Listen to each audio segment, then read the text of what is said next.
that area. And if his schedule allows, we're also going to have Dr. Alan Keyes. Normally we have Dr. Keyes on Tuesdays. You may or may not have seen that Tuesday we're at one of the live health forums. It was put on by Rob Scott, one of the Tea Party coordinators around the country. He's for the Dayton, Ohio area. It included 6 panelists. I was one of those panelists. We've had tens of thousands of people that watched either live or after the fact, and you can in fact see that if you just go to that particular connection on cpnlive.com and watch the latest Tea Party, the one that was done on Tuesday of this week. All right, we've had a lot of great shows in the past. One that was with the professor of history, Dr. Larry Schweikert. His book, 44 Liberal Lies That Are Told in Teaching History, is available through our website. We've had just, it's kind of hard to describe all the great guests that we've had, but I want you to recommend that you go to CPN Live through the archives. There's a lot of things I think you'll enjoy, and maybe you'll tell 100,000 of your closest friends. Now, I want to tell you that we have coming a very, very important guest to you and to me and to everyone. That's Senator Jim DeMint. Senator DeMint is one of the leading proponents of reforming health care through getting government out, not in, through giving the private sector more involvement, not less, through increasing competition and decreasing obligations or mandates or whatever there might be. And some of his ideas have been reflected by others. We appreciate that he's going to give us some time. That will be next Thursday. He'll be here at 7:30 live, and of course you'll be able to see it after the fact through a podcast. Now, we do a lot of serious things. I want to talk about something that is serious, but not so serious. I want you to watch the screen, and we're going to show you the picture of the cutest dog in America. Cute in many ways, but this is a dog that has a pet dog. And in the picture with Benji, you'll see his pet dog, who happens to be 10 times his size, but it's not a problem for him. As there are people with pet horses, this dog has a pet dog. And the other dog's cute too, by the way. So what I'd like you to do, to consider, is reviewing this. There's a link in the chat room, and we'll have it up on the website tomorrow. And you can vote for Benji as the cutest dog. I personally appreciate it.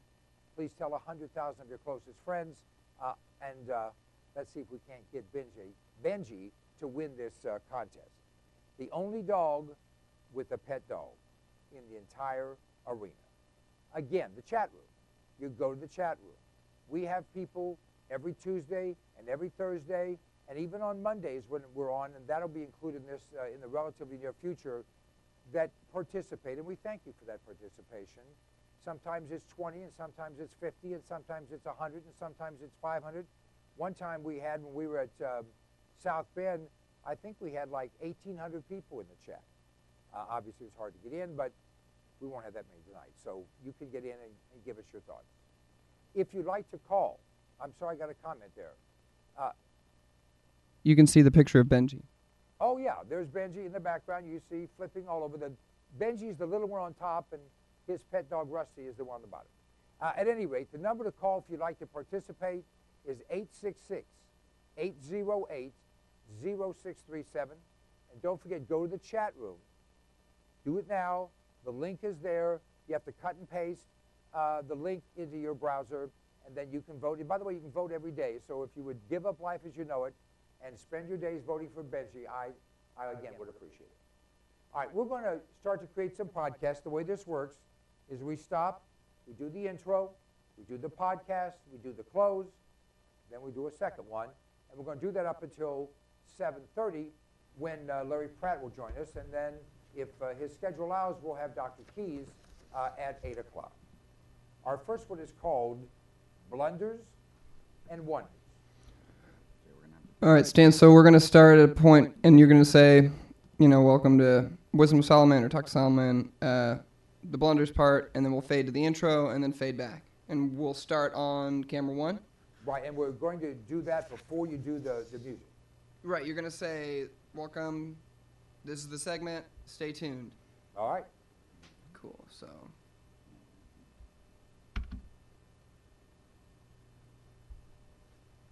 Welcome to another segment of the Wisdom of Solomon, yet another gem from Solomon's mind. Tonight, blunders and wonders.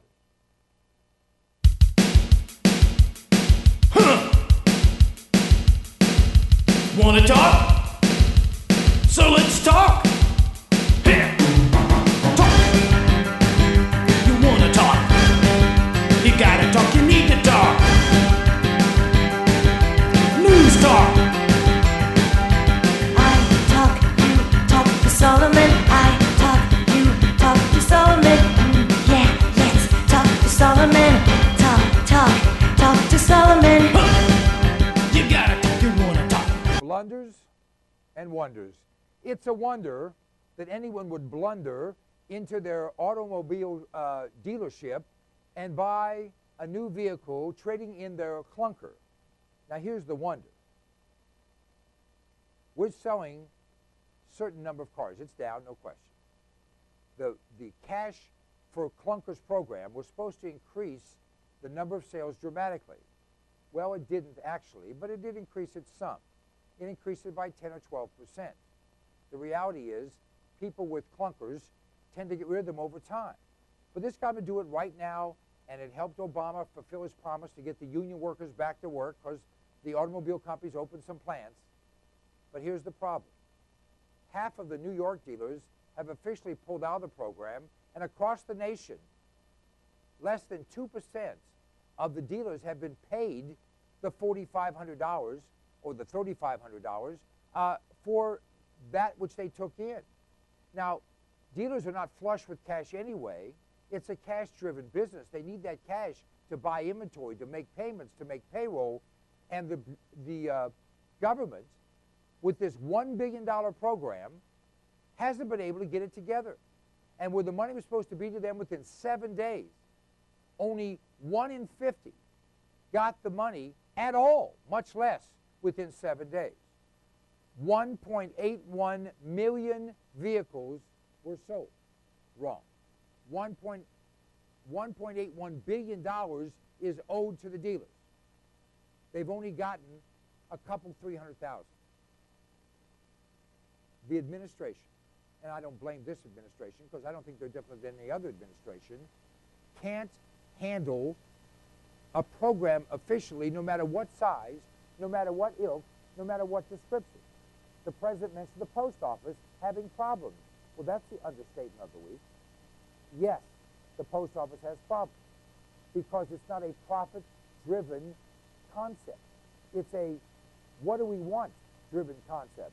It's a what do we need to have driven concept. It's what is being demanded driven concept. It's what has been negotiated driven concept, which is what government is.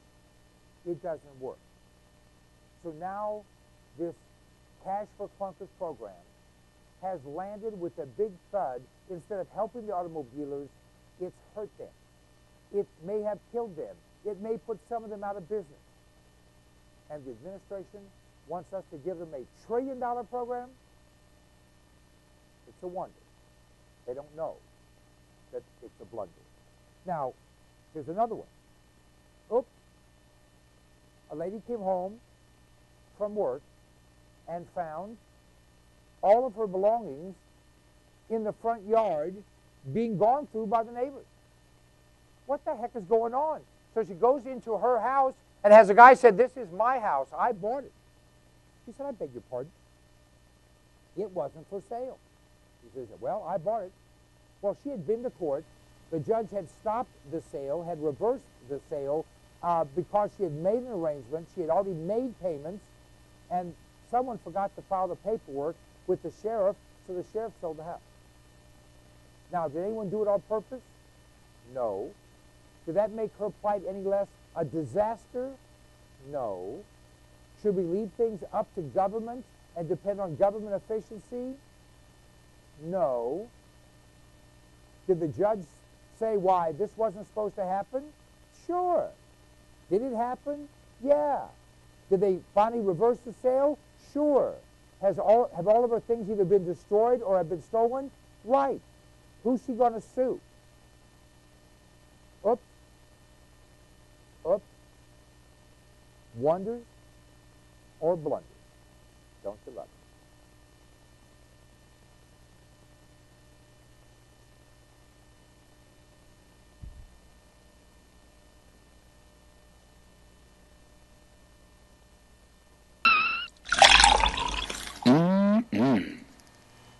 All right, are we ready for our next one?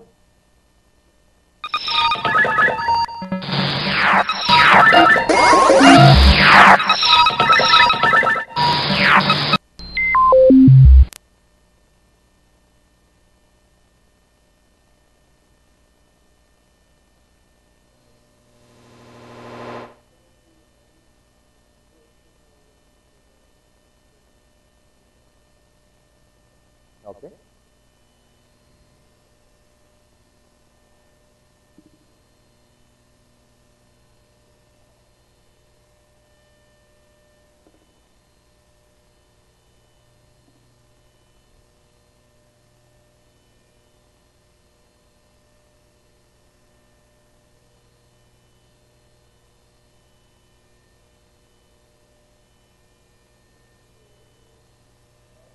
Yes.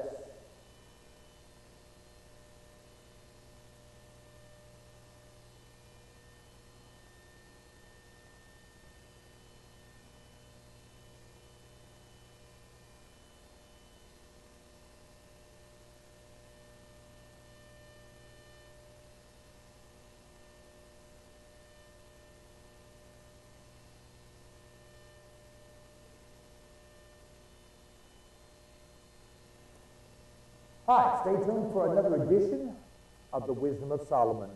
Yet another gem from Solomon's mind. Tonight, your health is your wealth.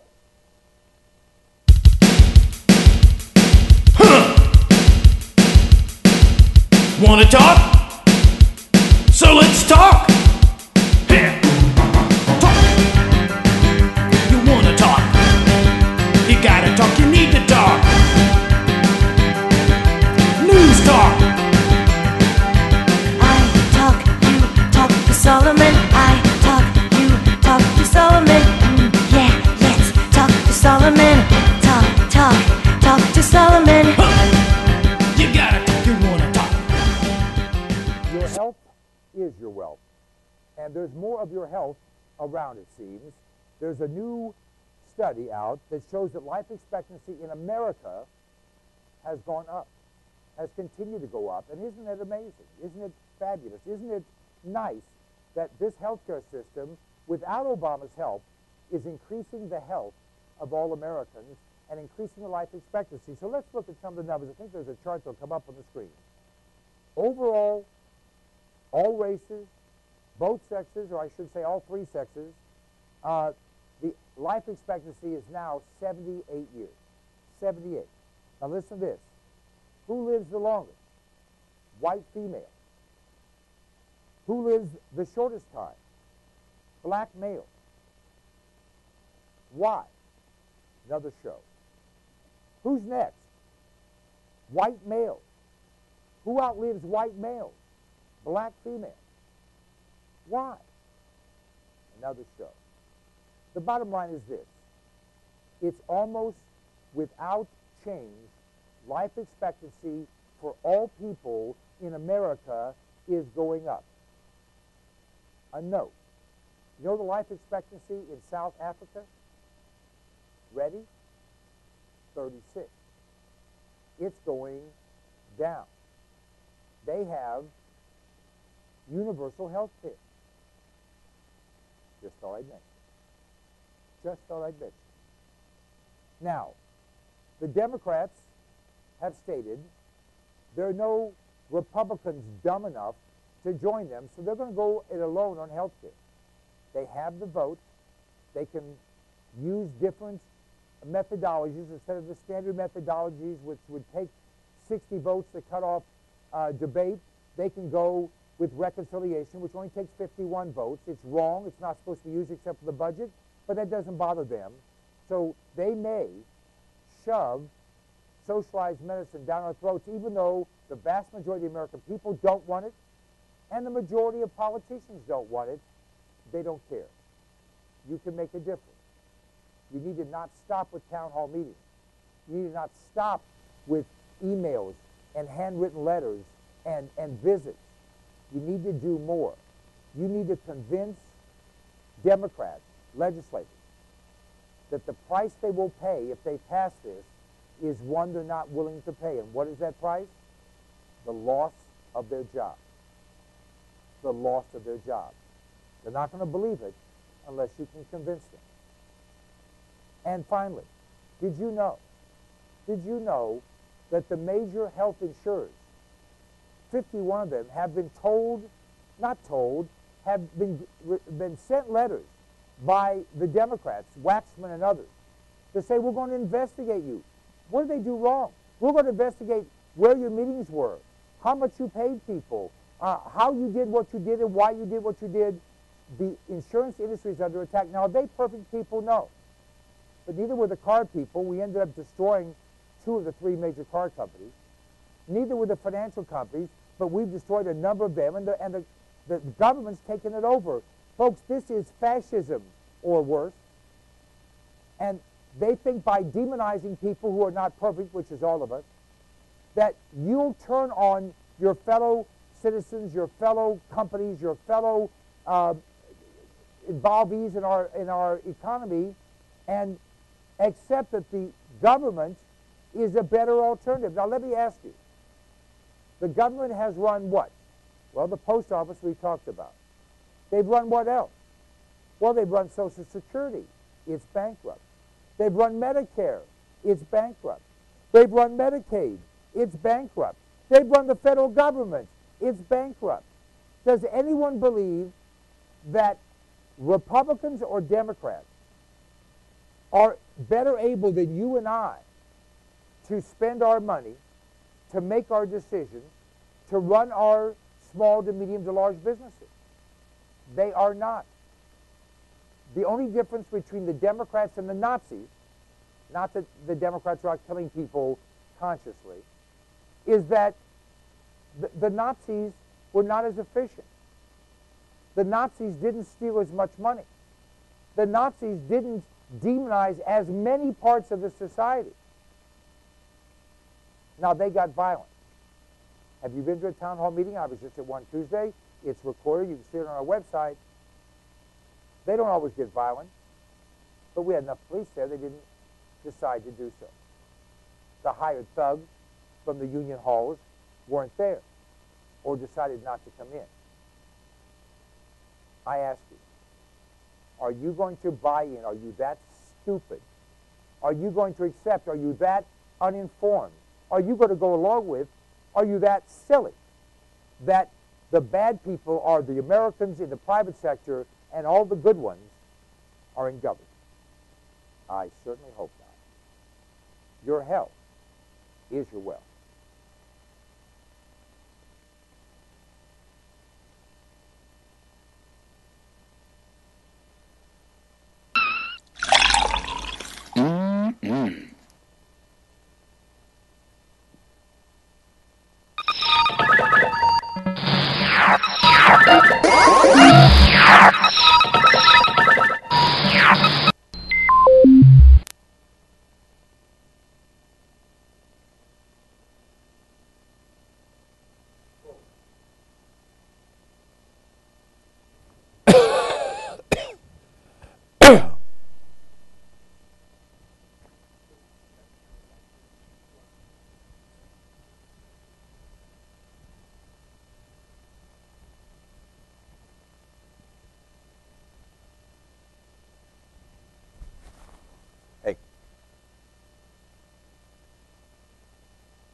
Okay, again, you're watching us make our podcast. Want to encourage you to get involved in the chat room. We have several people in there. Charles, hey.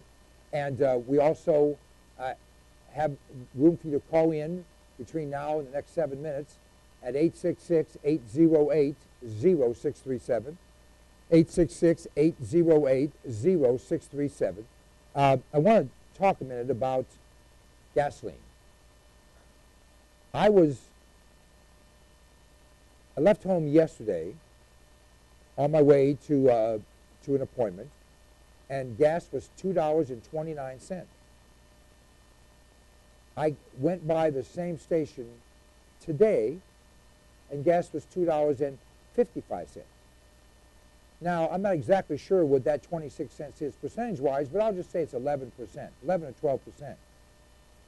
At 11% inflation in a day, gasoline would cost $9,756.12 a gallon, within 90 days. It's unbelievable that we have a situation where our president just gave $2 billion to Brazil so they could drill offshore, but won't spend $2 so that we can drill offshore here.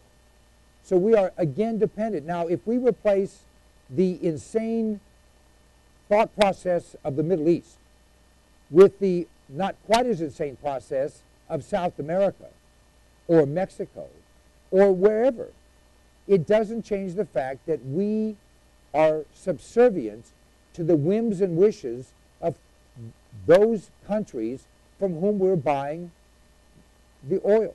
Now, let me tell you a revelation. This is all commercial, believe it or not. I believe that when they're done demonizing the health insurance companies, they're going to start to demonize the oil companies. And the demand will go out. And you remember Maxine Waters? This is a woman with an IQ in not single digits, but in percentage points. She said she was for nationalizing the oil companies.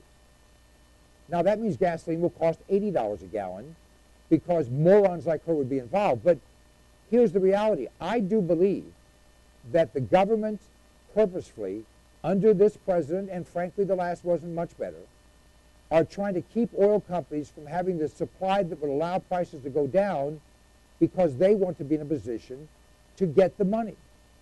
Government has the most insatiable appetite for money of any entity you can imagine. There's no woman, there's no man, there's no family, there's no country, there's not country, but company that has the appetite that government has. Now let me tell you how you can fight back. Ready? See this thing in my hand? This is the fuel mule. This can be installed on your fuel line, whether it's gasoline or natural gas or propane or heating oil. If you are burning a fossil fuel, this unit will increase the efficiency of the burn and therefore increase the amount of BTUs you get or increase the amount of mileage you get, however you want to translate it, and it can save you a fortune. Now, we sell this unit installed anywhere in America. It's not hard to install, and you might be able to do it yourself, and if you want to, we'll give you a discount. But we sell it installed anywhere in America for $249 with a 100% money-back guarantee. I want to recommend it to you. I want to suggest it to you. I want to heartily encourage you to get one fuel mule at first. We don't want you to get a bunch. Get one. You'll see how well it works, and then you get one for every vehicle. And if you use a furnace, depending on where you are in America, you'll get one for your furnace.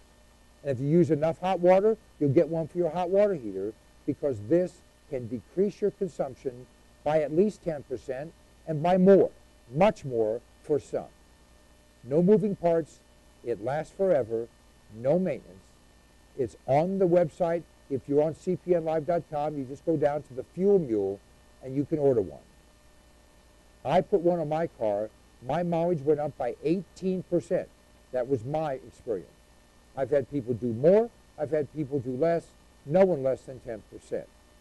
If you could get 10 cents off a gallon every time you fill up your gas tank, 10%, wouldn't you do that? 20, 25, 30 cents maybe as much as, well, maybe more, hopefully not. The fuel bill. Check it out. All right, we have just a minute left before Larry Pratt calls in, so he should be calling us any minute. And in the meantime, again, the chat room. Get on the chat room. You'll want to comment on Larry's comments. You'll want to comment on Alan Key's comments because he'll be coming right after. And we also have a number of products in our store there that you can check out and see if you like that. Now, we're going to have an incentive, a free T-shirt for someone. I'm not sure what, but get in the chat room, and if your comment is one we decide to put on the air, then we'll give you a free T-shirt, one of our Tea Party Live T-shirts. Are you planning to go to the next Tea Party? I certainly hope so. Folks, we haven't won anything. All we've done is landed a few blows. That does not a knockout make. We need to be consistent, persistent, and insistent. Oh, wow, write that down. Consistent, persistent, and insistent that they not pass socialized medicine, that they get government's nose out of not only health care, but out of our lives. For every person that government has done some good for, there are 1,000 people it has screwed over. I'm taken back by the arrogance, by the absolute arrogance of those that say the only good that's done is the good done by government. It's not true. It's just not true. You can even spell those words. I am impressed. We have a PH, no D, helping us, and he spelled all three words correctly, I think, because I can't spell. No, actually I can, and that's a good job. All right, we are waiting for Larry Pratt of Gun Owners of America to give us a call. We have his numbers if somebody wants to call and make sure he's calling us, but he's usually pretty prompt. Larry, as many of you know, is the face of standing up for God-given, constitutionally guaranteed rights to have and bear arms. No one understands it better. No one articulates. Larry, are you there? Do we have Larry? Let's Larry. push this button. That's right here. Yeah, he should be there. Larry, are you there? Good evening, sir. Hey, Larry, how are you? I am doing very well. Good to be with you again. Thanks so much. It's always a pleasure. We'll get your picture up here in a minute, and we're going to have to get you up to date on Skype, because with Skype, we can actually see you as you speak, and you'll have to take your pajamas off and put on a shirt and tie. That's actually no joke. I am sitting here very comfortably. Part of the pajamas media, I assure you. Uncertified, unwarranted, and very politically incorrect.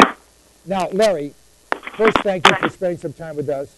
Gun Owners of America is the preeminent organization in being strident on the rights of citizens to have and bear arms. But let me ask you a question. There was a great deal of hullabaloo about armed individuals going to these town hall meetings when the president was, in fact, in the neighborhood. And they talked about, I think it was on MSNBC, that here a man of color is a president, and angry whites are coming to these meetings armed, when in fact it was a non-angry black man that was being alluded to, correct? That is absolutely correct. While there were others that brought handguns, he was the only one that we know of, that we've heard of, that brought a rifle. Very nice one. I'd love to have myself. It was quite properly carried. He had it slung over his shoulder, pointing muzzle down to the ground, and so that his hand didn't even have to be on it. So he was clearly carrying it. He wasn't presenting it in any kind of menacing way whatsoever, and that anybody could be disturbed about that indicates, if they really were, how far we've come in our society, where the sight of a gun in private hands causes concern, whereas if that same gun had been over a black BDU, battle dress uniform, or any other kind of police attire, I don't think people would have looked twice. Isn't that interesting that a gun in government hands, oh, that's okay. But if it's in private hands, it's one of those guns, they're bad. It's an amazing reaction. And now, let me put this in a little bit more context still. This the guy with the rifle happened to have been in Arizona. Interestingly, a few years ago, I was there for a conference, and in the hotel ballroom where they were going to have lunch, we were kind of standing around right after the last speaker before lunch, and the security detail for the governor, who was going to be speaking there at the luncheon, they ducked their heads into the room from a service door. They scoped the room out. You could see them looking all around, and they had to have seen, because I could see, it was obvious, everybody could see, there were at least a dozen folks in the room with pistols on their hip. And the security guys got the place in view and went back through the door. And a few seconds later, came back out with the governor. He sat down, had lunch, gave a speech, and left.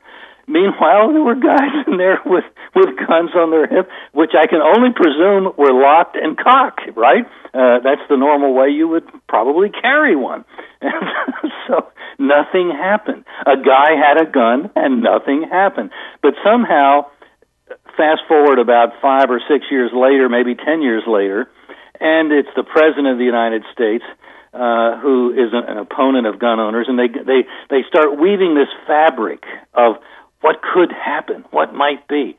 And all of a sudden, that's an inherently dangerous situation to have a guy with a gun a block away outside the venue at a demonstration there, whereas the governor of Arizona, what's he, just chopped liver? Doesn't really matter that there's 12 of these terrible guys in a room that didn't have a concealed weapon. It was open on their hips. The picture is beginning to emerge that there's something wrong here. I think what it is, I was talking with another talk show host of a rather different persuasion from yours today. Nice enough guy, but he just couldn't get this down comfortably at all. And so I made this comparison about the conference out in Arizona where the governor spoke to all these armed guys and the current situation with the president. He said, well, would you be, I mean, that's intimidating. Wouldn't you be intimidated if somebody with a gun were standing outside of a store and said, don't go in there? And I said, well, would you be intimidated if a police officer were doing the same thing? He said, no.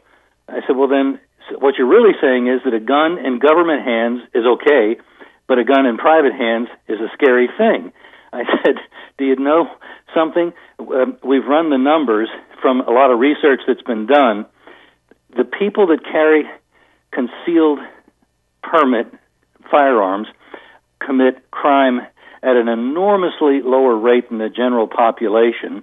The general population commits 12 times the crime that these concealed carry folks do, and 7 times less crime than do police officers. So I told this talk show host, you've been trusting the wrong guy. You didn't know who to be nervous around. Well, Larry, by the way, would you mind laughing for the next 37 seconds? We want to record it.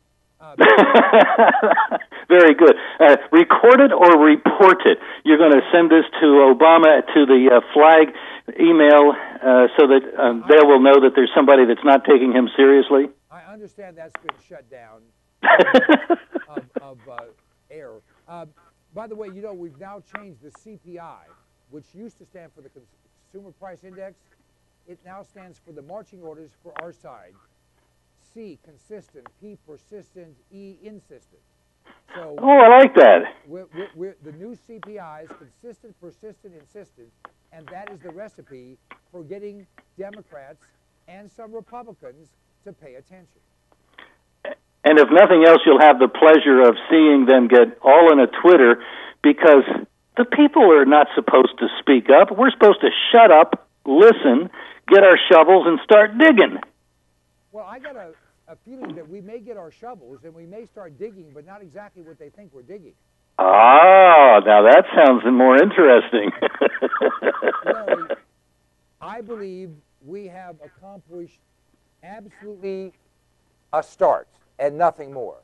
We have gotten their attention. You know, they say the best way to convince a jackass to do something is to hit it with a 2x4. Now, At least once. The first time you hit it, you only get its attention. To get it to actually stay attentive and to react in a positive way may or may not take another swat or two. That's right. That's right. I can see you're used to handling jackasses. Well, having been one for some time, I'm a slow learner, but I do learn.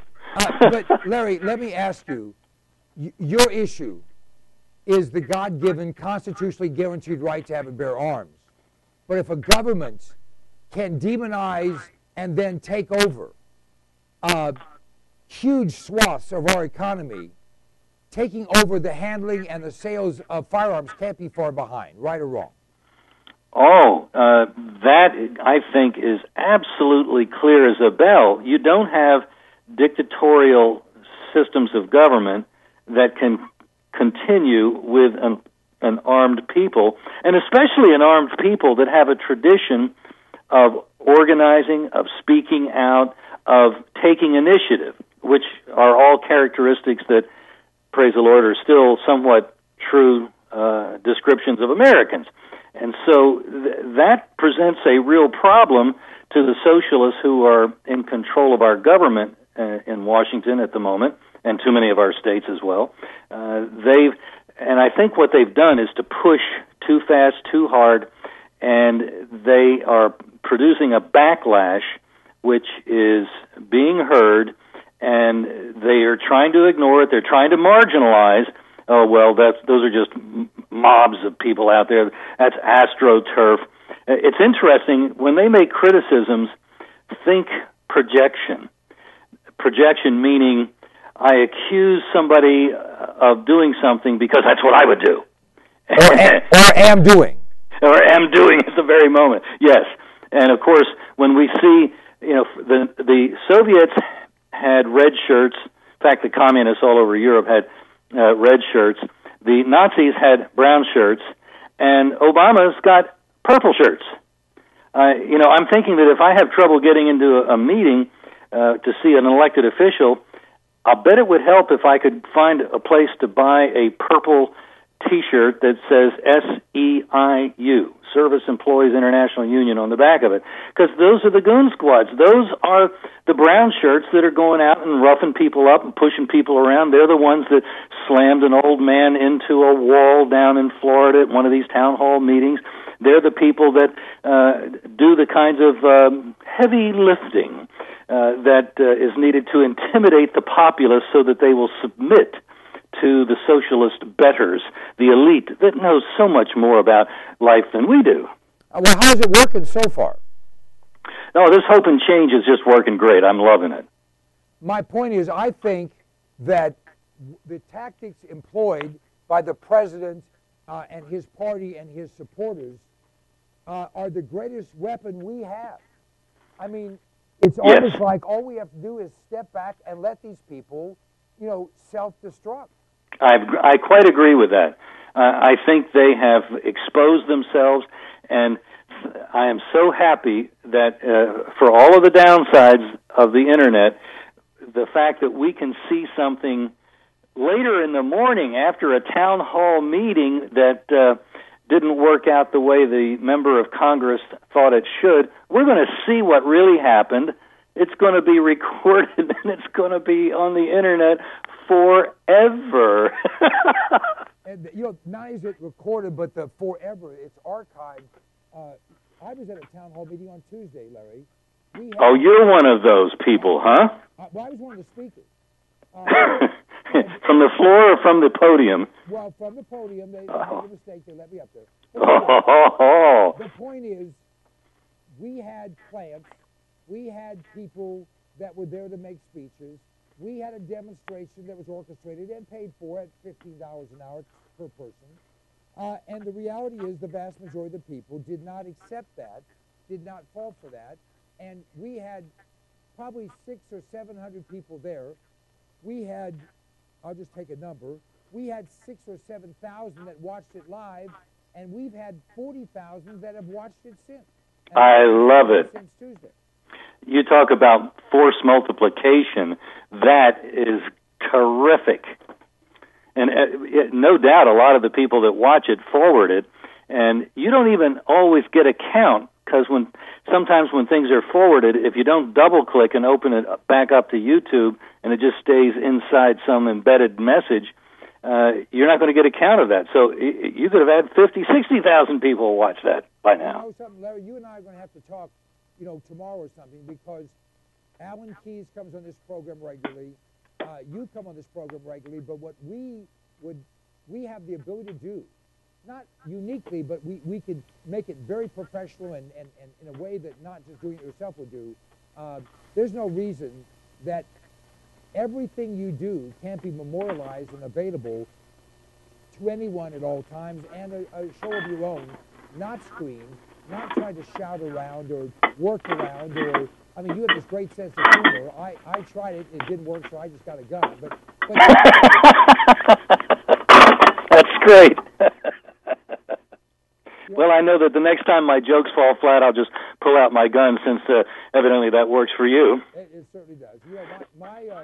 I have a 4-letter solution for the right as it applies to the left. That is duck, because there's some things coming, and you don't want to be caught by it. Especially if you're near the fan. Exactly. All right. Let's talk about Washington. Thank God, and to America's benefit, they're on vacation. I'd like to get them to extend their vacations to maybe 11 and a half months a year. But I would increase their pay substantially if they would sign on to that contract. You got that right. When they come back, we have health care in the forefront, but anyone that knows Washington knows you don't just pay attention to the center stage, because there's a lot of things happening on the other stages. What else has happened? Well, we're hoping that a bill that Senator Burr has been working on is going to start moving. It has gone to the floor, where it hasn't had a vote. It's just going to sit there for a while, I guess. But he got his bill out of the Veterans Committee unanimously, which is kind of interesting. And the bill would undo what you and I have talked about in the past, what Gun Owners of America has labeled the Veterans Disarmament Act, not because it only applies to veterans, but because they were the ones first hit at the time the bill was approved by the Congress in 2007 and signed by Bush in early 2008. What it does is take medical records and computerize them, and if the medical record has anything that the geniuses in Washington deem not good enough to own a gun, then no trial, no burden of proof on the government, just your name goes on the list, you're guilty. And you can try to prove yourself innocent, but the only appeal that's really there under the law is to the same bureaucrats that just put you on the list. So that's not a real heartwarming thought. And there's some 150,000 veterans that have already been denied their right to keep and bear arms because of this.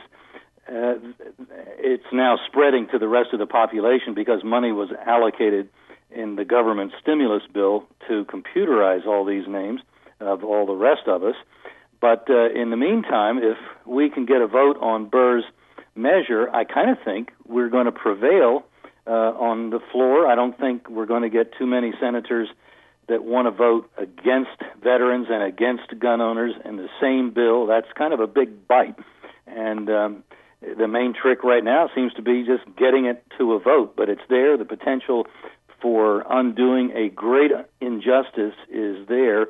And, in fact, we're going to be putting out a mailing very shortly to our members, encouraging them to get in touch with their senators and say, hey, come on, let's get with it. Is this bill then starting in the Senate, not the House?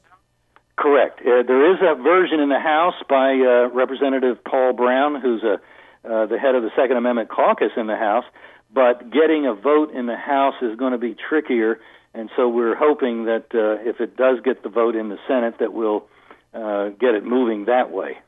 Well, if they get 218 votes in the House, they can force it out that way, right? if we did, you're absolutely right. If we did a discharge petition, and if we, I don't think Pelosi would lose any votes if she were accused of being anti-veteran. Certainly, she's not going to lose any in her district if she's accused of being anti-gun owner. But as you say, we could force the issue, and I think if we see that that's what she's going to do, which we kind of expect she will, then the discharge petition is going to be just a barrel of fun, and we're going to pursue that. All right. I have two questions from our chat room. The first is, would you call what's happening to Plexico Burris gun laws that work? Somebody has a very wry sense of humor. I would say what's happening to Plexico Burris is disgusting. The same week that he, I would say stupidly, shot himself in the leg, a chief of police in an Ohio town along the river did the same thing. Exactly. In a safety class that he was teaching. Now, the chief is back at work even while Burris is looking at the possibility of a 2-year sentence. That is unconstitutional, and it is insane that people would have to pay for a man's freight for 2 years when he didn't do any harm. I mean, he hurt himself. Well, that's, right. I would say, enough punishment right there, and he probably had to pick up the deductible on his medical plan to get his leg taken care of. But see, what really ticks them in New York is that they don't want anybody having a gun, unless it's an official gun, unless it's a government-owned gun. But everybody, they have put people in jail in New York who managed to obtain a gun illegally, because that's the only way you can get one. They really don't want you to have a gun, and legal gun ownership there is almost non-existent, especially handguns. And so they put people in jail. One was a single father who had defended the home against an invader who was on the second floor heading for the 2-year-old baby's room, and he went and got his gun out of his closet, which shows you just how scared people are of the police, I guess, in New York. They won't even keep it where it can do them some immediate good.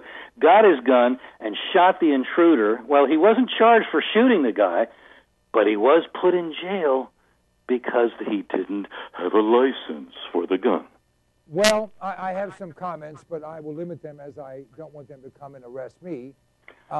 And besides, it'll be on YouTube forever and ever. There you go. Another chat question. Charles Kolb has asked, for a citizen, what is the best way to ensure the Second Amendment's rights, let me say again, that the protection of the Second Amendment for a God-given right is preserved? Is that to lobby your county sheriff, who has the authority to say the federal government take a hike?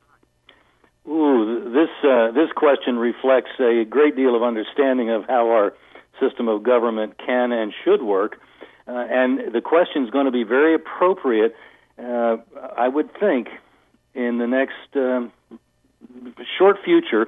In Tennessee, a law that is called the Firearms Freedom Act is already operative since July, and in Montana, the same law kicks in October, and it says a gun made in the state, identified as such, and is purchased and stays in the state, is not subject to any federal firearms laws, period. Well, the feds have already said that they don't like that. The gang, otherwise known as the Federal Bureau of Alcohol, Tobacco, Firearms, and Explosives, sent a really kind of a stupid letter, thuggish, to all the licensed manufacturers and licensed dealers of those two states, telling them that the federal government did not recognize a state law, that their federal law superseded, and therefore they would not tolerate any operations under the Montana or the Tennessee Firearms Freedom Act. Well, you know, that's the reason I say it's kind of a silly letter. I think the thuggishness speaks for itself, is that the people that will engage in this commerce, this non-interstate commerce, are not going to be licensed dealers, licensed manufacturers, licensed anything. Those folks who have those federal licenses have submitted to an unconstitutional system, and they are under that federal authority. But if the ABC Metalworks decides to establish a branch of the business called ABC Guns, and they locate it in a county in one of these two states where the sheriff is quite eager to enforce the state law, then when the feds come to tell some manufacturer, some buyer, that he will either cease and desist or go to jail in some federal facility, that's the time when the sheriff has to say, you gentlemen have two choices right now. You can either leave our county or you can continue what you're doing in one of my 4x8 cells in the jail. And that is the way sheriffs have from time to time dealt with snotty-nosed federal officials, and that's certainly the way they could take care of them now. And if the feds decide that they want to try to do a kind of Waco sort of thing with a lot of force, well, you know, there's this thing called the militia. Mostly in counties, it's called the posse. And I would think that if the sheriff had any reason to think that the feds would be stupid enough, he would want to have his posse mobilized and trained and available. And if I were a manufacturer of the ABC Guns, I'd want to have located perhaps a block or less from the sheriff's office, and I'd have one of those little bank teller buttons, so when the boys in blue come in all suited up, I just ring that little button, and the sheriff's there to take care of business. I love it. All right, let's see. We have a caller. Our phone number is 866-808-0637. Whoops, I just cut Larry off. Doggone it. Larry, are you there? All right, let's call. I lost them both. It doesn't work that way. There's got to be a conference button, and I don't know which one that is. I just did that, and it cut him off when I highlighted theirs. So let's see if we got Larry back. Do we have his number to call him back? We only have a few minutes. I apologize for that, folks. New equipment here, and that's all right. I'm back. You can't get rid of me that easy. All right. Sorry about that, Larry. The other call's there, but I'm not going to try it again. I don't know how to work it, and I'm not going to take that chance. So someone talk to that person, find out the question. I'll ask Larry. All right, Larry. We have I don't know, a week or two until Congress goes back in session.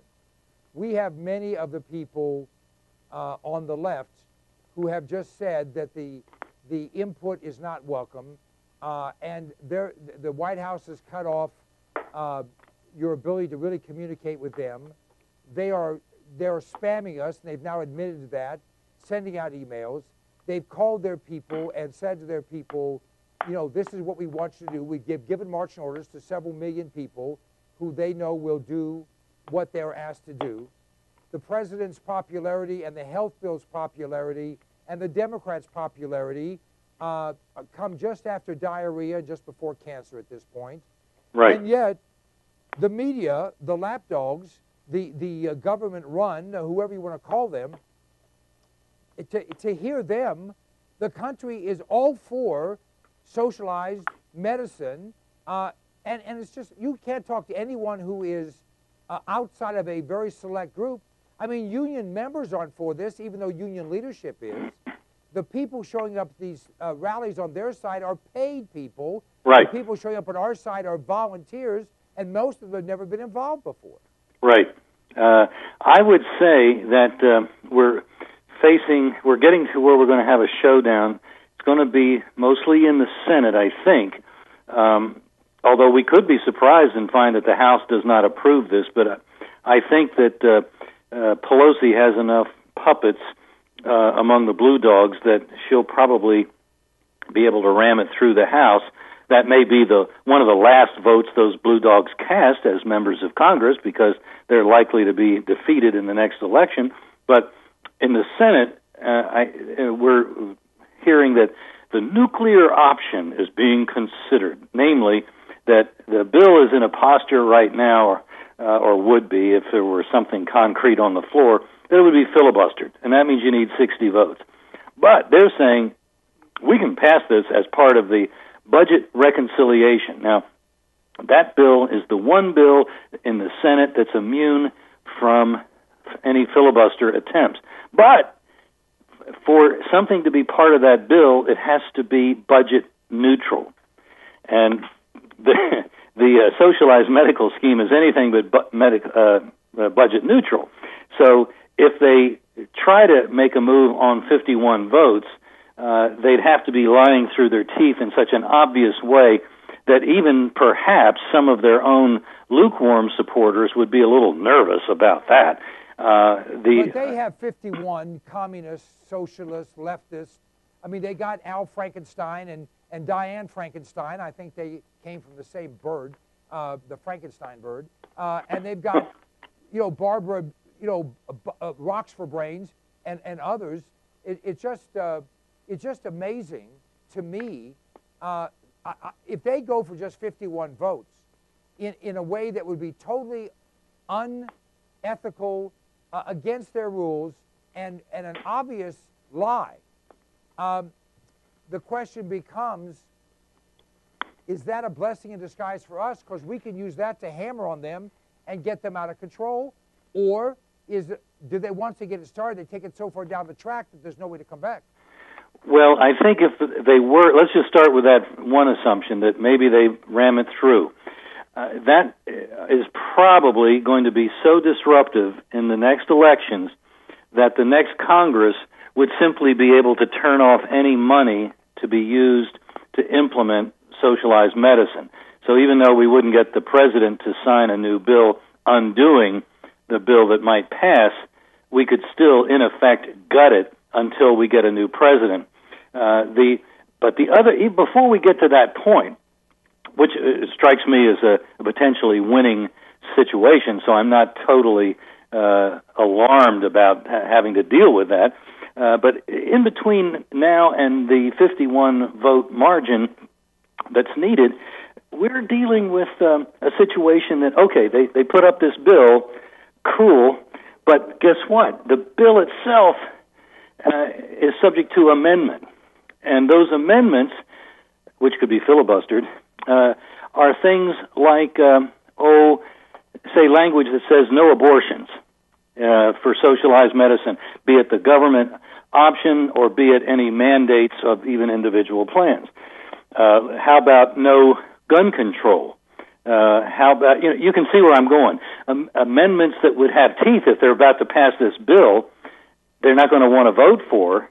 And so they've got two choices. They vote and make pro-lifers mad, make pro-gun people mad, and still maybe the thing doesn't pass. Or if they get it on the bill, there's going to be all kinds of consequences in the next election. Well, your choice, gentlemen. Yeah, I mean, certainly the philosophy that you need to think both long-term and short-term applies here. Many people are concerned that once, this camel's nose gets under the tent, there's no way to keep the rest of the camel out. Now, it is interesting that in the House bill, because there is no Senate bill at this point, but in the House bill, nothing would happen until 2013. Isn't that interesting? Because, what Obama would say in running for re-election is that this is urgent, and nothing happened, they lied. Well, the fact is they wouldn't institute it until after he's reelected, and then he wouldn't care what the people thought. Exactly. Well, I think that we are still with our back against the wall, but I think we still have plenty of maneuvers that are available to us, both in the short run and, as you put it, in the long run. And so I'm moderately optimistic that if we keep up the pressure and we keep self-mobilizing, if more and more people join the ranks, and it seems like that may be the case, the numbers are certainly not declining at these town hall meetings. And it's a very interesting divide. The town hall meetings being held, even Barney Frank, is that one of the goofiest districts in the country or what?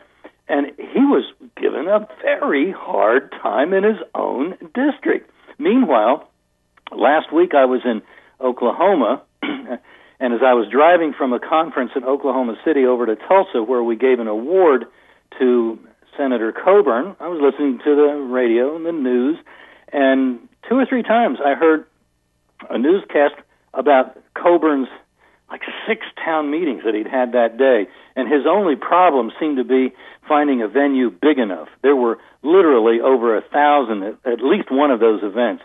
Okay, did he have the kind of static that others were getting? Well, here was the kind of static that the media pulled as a soundbite. Senator, I'm a Democrat, and I'm looking for a new party.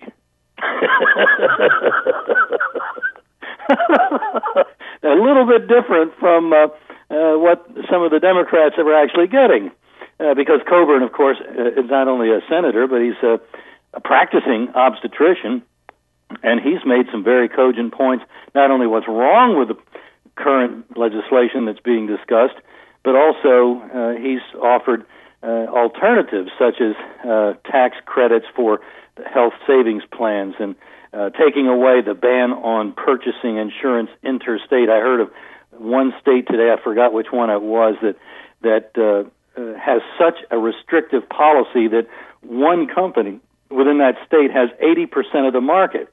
Well, it's a government-created monopoly.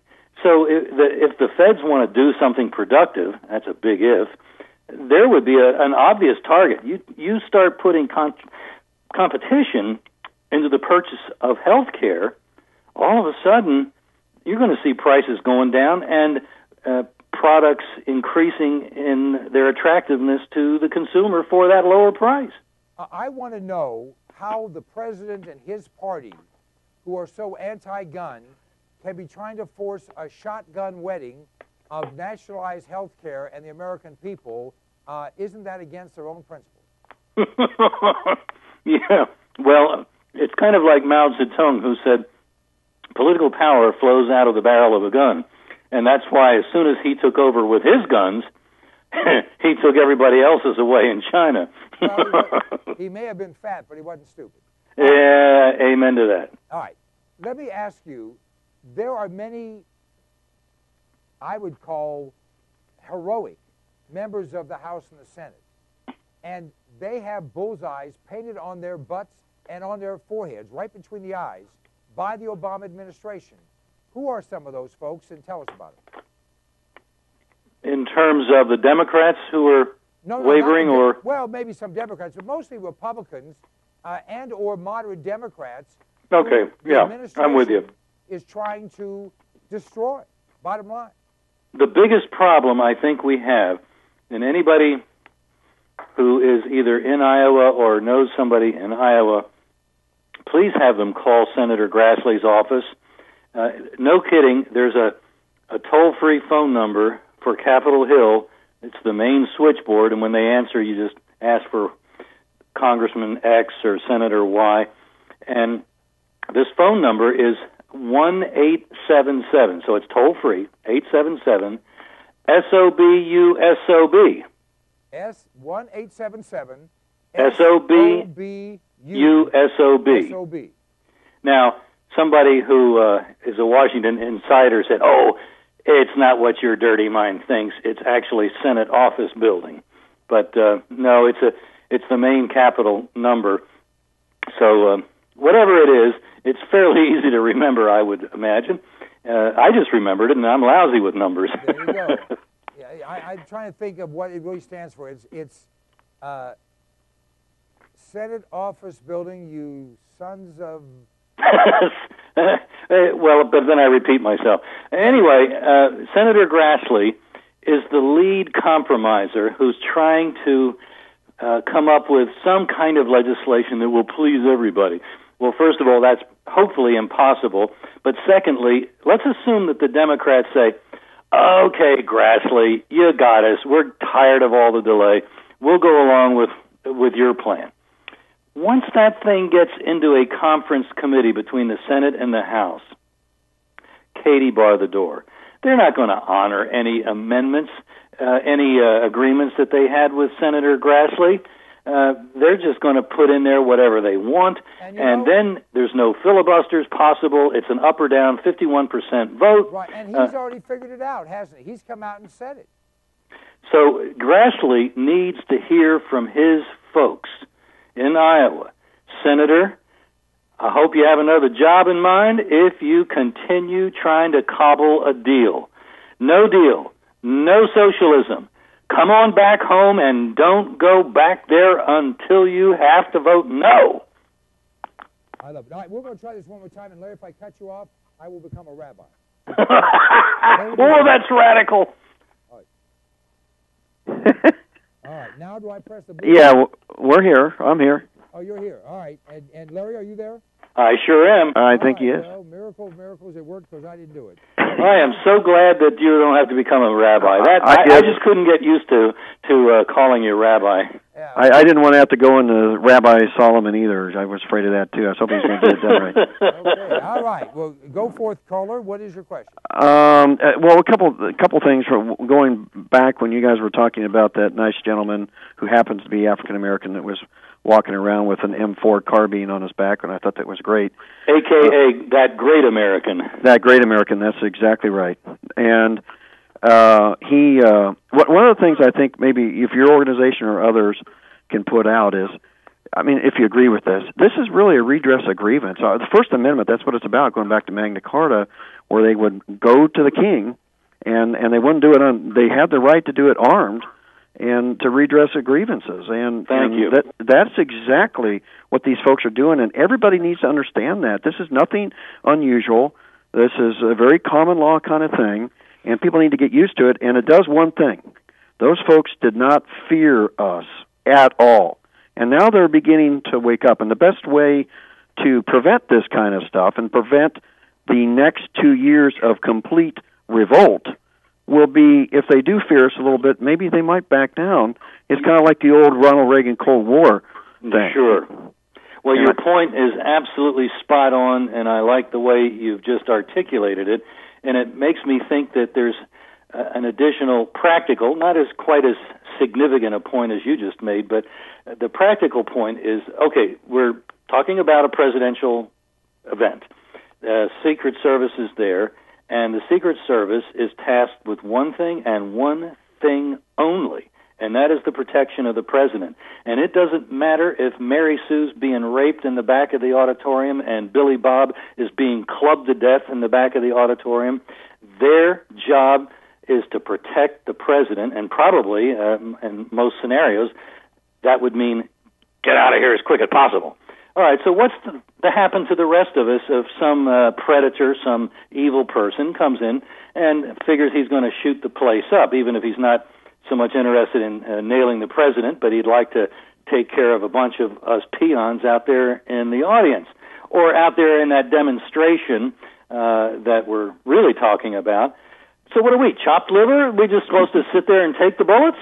Yes, unless, and you are exactly right. I think that one thing before I forget, please let's get your organization on the websites for Conservative Political Network with Stan, so all of us out here have an easy way as we're watching to click through and join your organization. Go to gunowners.org and you can do that in about 1 minute flat. That'll be great. Thank you for bringing that up. Well, and because you are not you're not Brand X, and I've listened to you off and on over the years, and I just want to say, I heard you today dealing with the sheriffs and talking about some things that, quite frankly, this is good stuff. You don't hear it out of a lot of other folks, and we just got to support you. Well, thank you. And I'm glad you agree with the points. I mean, it's just, but please get that out. I mean, because they are trying to tar baby us like crazy. And the reality of it is, the facts are on our side if we choose to redress grievance, and we happen to be, having a firearm. I mean, that is completely according to our Constitution, and all the way back before that. Well, amen to that. And that Magna Carta really is still part of the law of the land, because we brought over all that English law as part of the common law, and anybody that tries to act as if it's not there, well, we need to get somebody else to act in their place. The reality is that we have both reality and perception. And the way the other side has been winning is they've given the perception that what they're saying is legal, moral, ethical, and enforceable. And what Well, on the legal part, everything Hitler did was legal. They passed laws for all of that which they did. And Obama, the difference between Obama and Hitler is Obama doesn't have a mustache, I understand, but the fact is, and Obama is not as, crazy. I think Obama is very sane. And He very doesn't. focused on what he's trying to do. You're right. He doesn't. Nobody's observed him, certainly yet, with spittle running down his chin. And figuratively, that's the image I have of Hitler, was a raving maniac. Now, the truth be told, Hitler was apparently a compelling speaker, and when he had these appearances staged, say kind of like one I can think of, I forget who it was, that had this deal in Denver with big columns and everything, but where it kind of overwhelms people, and then you have this very impressive rhetoric coming out. I would say that, if anything, Obama is actually much more polished than Hitler. Hitler was kind of like a stump preacher in his fiery rhetoric that was very rousing, whereas Obama is smooth as silk. Oh, except if he gets off the teleprompter and he's a little ticked because people are pushing back. And I think we're going to see the unsmooth, uncouth Obama as things continue to, shall we say, get more interesting. Well, we're going to have, in my opinion, the callers brought it up, and let's expand upon that just a bit as we take more of your time than we bargained for. And I appreciate you spending it with us, Larry. If, let's just say if, in the state of Indiana, which has a must-issue concealed weapon policy, but every handgun is considered a concealed weapon in this state, but they have 600,000 or 700,000 people with concealed carry permits. Let's just say that there's a town hall with a Democrat, and they have 5, I think, Democrat members of Congress. And let's say 1,000 people show up with arms, not threatening, not presenting, just carrying as this gentleman carries. Exactly. What do you think the news media would say? Stan, I've got another show that's calling in, so I'm going to have to jump. But I would say, what's going to trump, presidential preference or the state law? I would say it's about time that the feds get back inside their box. If they don't like to go to places where people have guns, stay in the White House. Good idea. Thanks, Larry. Appreciate All right. Look forward next month. Bye-bye. Talk to you. Bye-bye. Caller, you still there? Is the caller still there? Okay. All right. Well, the button was flashing, and I have to learn more about this equipment. But at any rate, we have an interesting possibility or proposition here, and that is how will the American people demand that they be respected?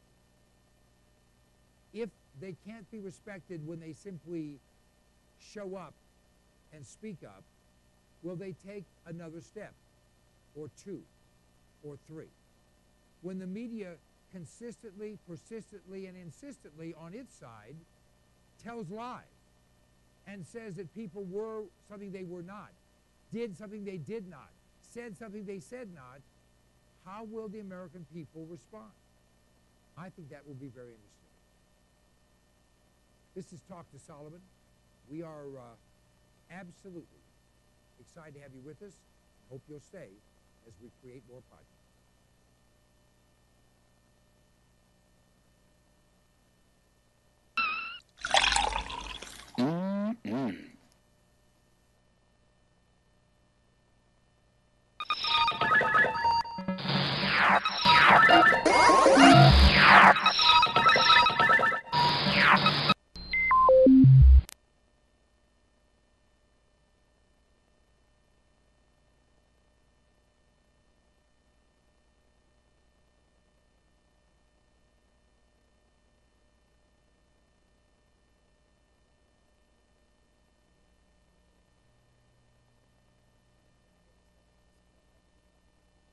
Five, 4, 3, 2, 1, 2, 3, 4, 5. Test, test, test, test. Were people saying they couldn't hear me during the discussion with Larry? Yeah, your mic is. You're good. Yeah, He's not. I know. That's what I was saying. I was just watching that. The only thing I can think of. So my mic was down? No, we can hear you. It's just a poor mix. It's like really coming through with a poor mix. Yeah, but if you got your mic up here? Yeah, Well- his mic is up because I hear you, Doug. Yeah. Which one is that? Oh no. Now I don't hear you.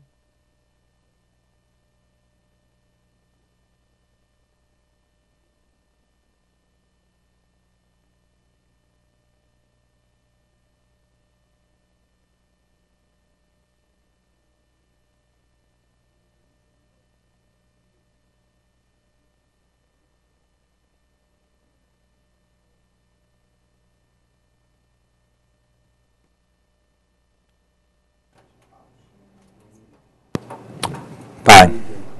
We need Natalie to make arrangements so we can continue her view from Purdue. Thursday.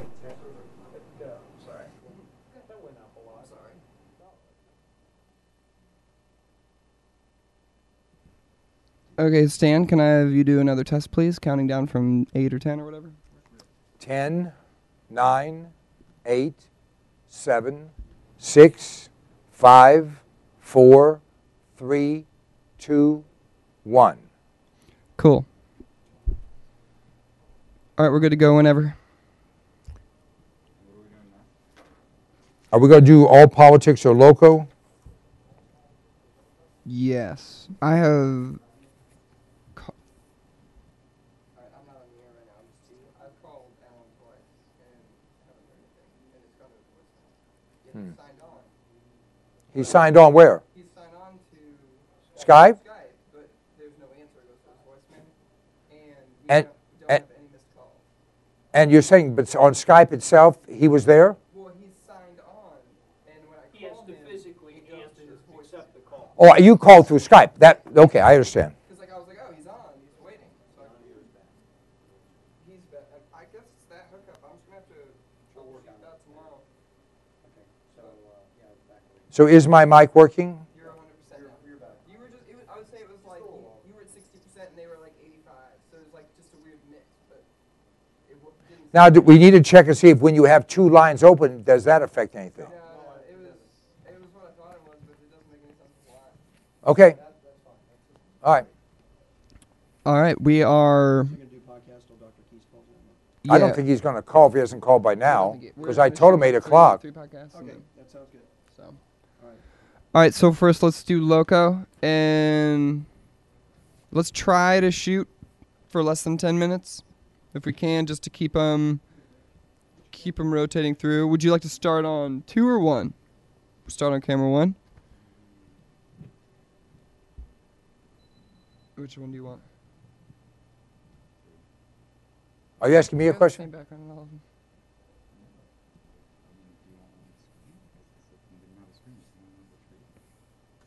All right, you can't switch to the 2. You can't switch between them.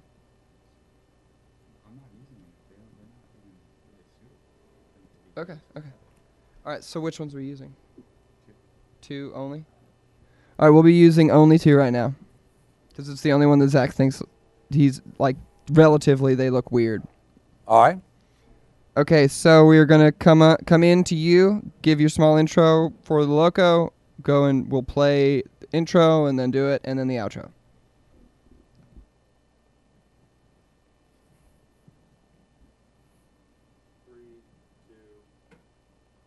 Welcome to another edition of the Wisdom of Solomon, another gem from Solomon's mind.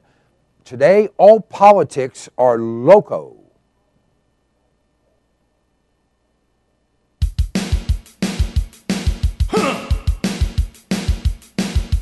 Wanna talk? So let's talk. Yeah. Talk. You wanna talk? You gotta talk. You need to talk. News talk. I talk, you talk to Solomon. I talk, you talk to Solomon. Yeah, let's talk to Solomon. Talk, talk. The deficit is approaching $2 trillion. That's a one with a whole bunch of zeros. And so what's happening as our government is going broke, as it's spending money, printing money, borrowing money, inventing money, imagining money? The demand is on the increase for what? Public burials. In cities across the United States, from New York to Covington, Kentucky, we have people saying, we can't pay for funerals, so we want the government, which means the taxpayers, to pay to bury our loved ones. Now, I don't think we should throw any bodies in the street. I don't think we should throw bodies in the fireplace. But I think the idea of the public supplying funerals, except for a rare circumstance, is ridiculous. But it's part of the problem we have. It's part of the problem we have. Everyone's entitled to everything, and no one's responsible for anything. Now, most industries have been hurt. Some industries have been destroyed, but one group has prospered. Which group? Government. It's grown by 55,000 net jobs. Hello. Why do you think that is? Some say higher demand. Others say more services. I say baloney. I say government considers itself above us and thinks we have to suffer so it won't have to. Unacceptable. Unacceptable. The 10 cities, and you'll see this on the screen in a moment, the 10 cities with the highest percentage of people at or below the poverty level. Starting with Detroit, Michigan, almost 1 in 3. 1 in 3. Buffalo, New York, 30%. Cincinnati, Ohio, my town, 27.8%. Cleveland, 27%. Miami, 26.9%. St. Louis, 26.8%. You see them there. Now, here's another interesting little chart. Let's look at those 10 cities and see the last time they had a Republican in charge. In Detroit, it was 48 years ago, 1961. In Buffalo, it was 1954. In Cincinnati, it was 1984. In Cleveland, 1989. In Miami, never. St. Louis, 1949. I don't have to go on. It's on the screen. You can see it. Here's the facts. Are Republicans perfect? Hardly. Are Democrats always bad? No, not true. But the philosophies of the Republican Party and the Democrat Party are different. The philosophy of the Democrat Party is government first, government most, government über allem. That's over everything, in case you're a Democrat. From the Republicans, it's government less often, government not at all, and citizens über allem. At least that's the way it's supposed to be. That's not always held true. Facts are facts, no matter how loud you yell. Government, politics. Loco, you better betcha.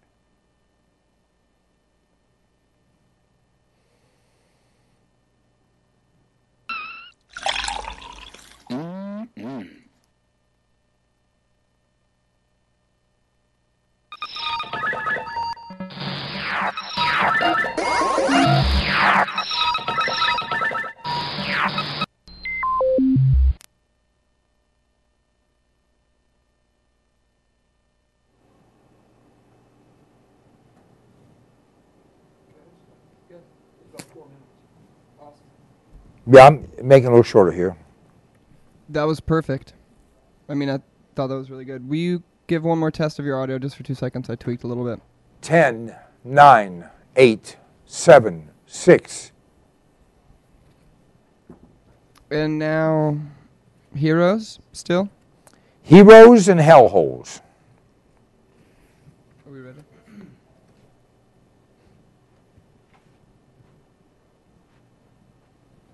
It's like it's in there somewhere.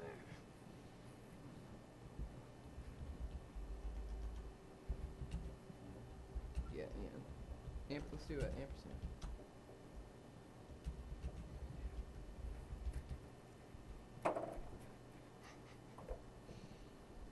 All right, same intro, same idea. Mm-hmm. We'll give you, Zach will point when he wants you to start. What camera, please? Same one, still two. 3, 2. Another edition of the Wisdom of Solomon. Another gem from Solomon's mind. Tonight, heroes and hellholes.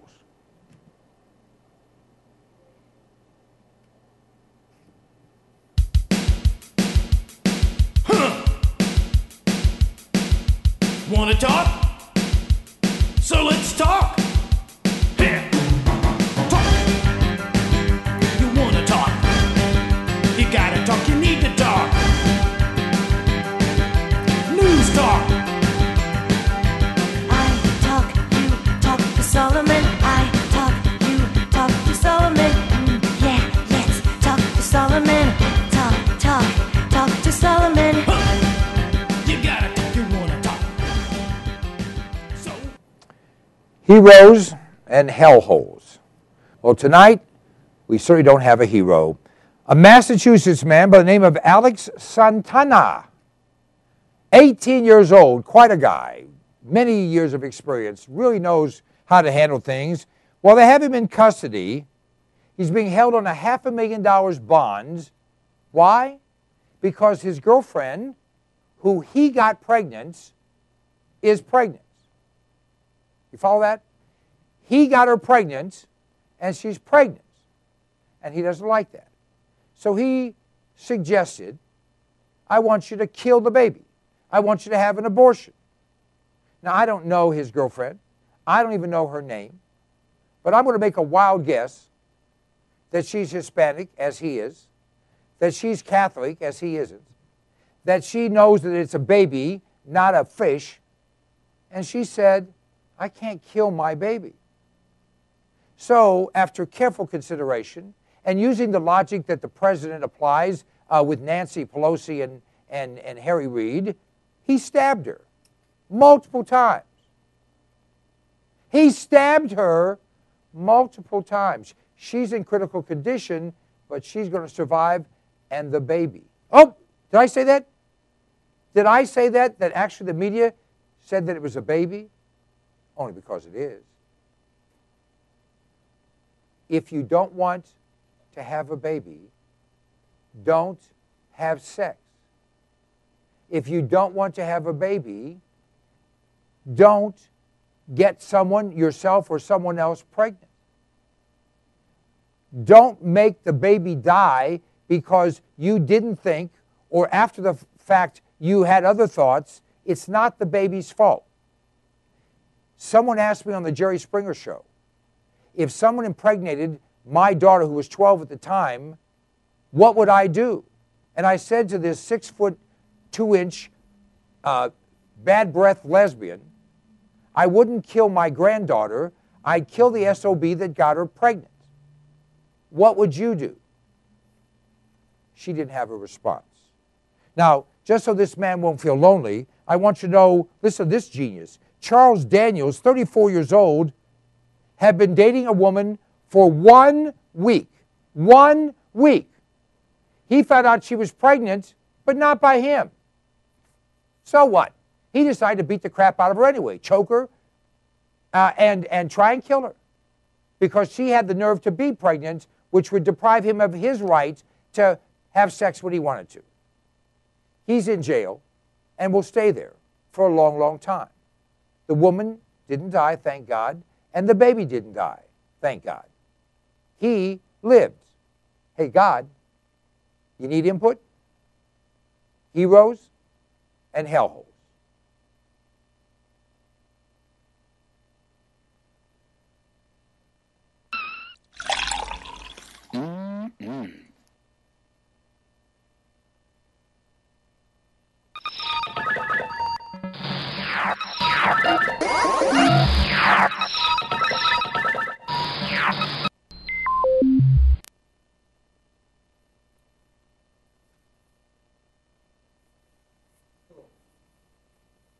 That was good.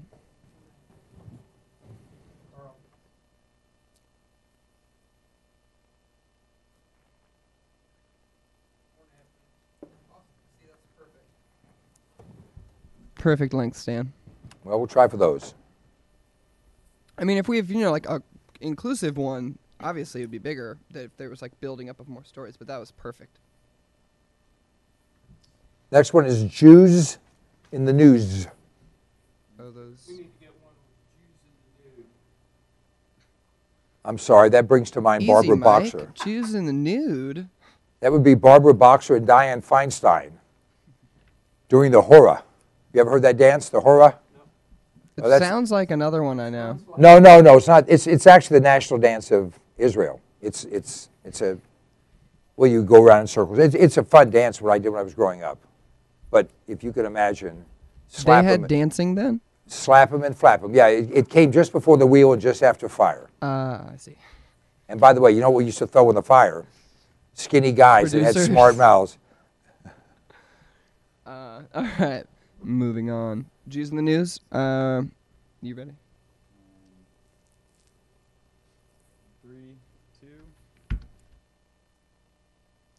Another edition. Start over. Sorry. Another edition of the Wisdom of Solomon. Another gem from the mind of Solomon. Tonight, Jews in the News.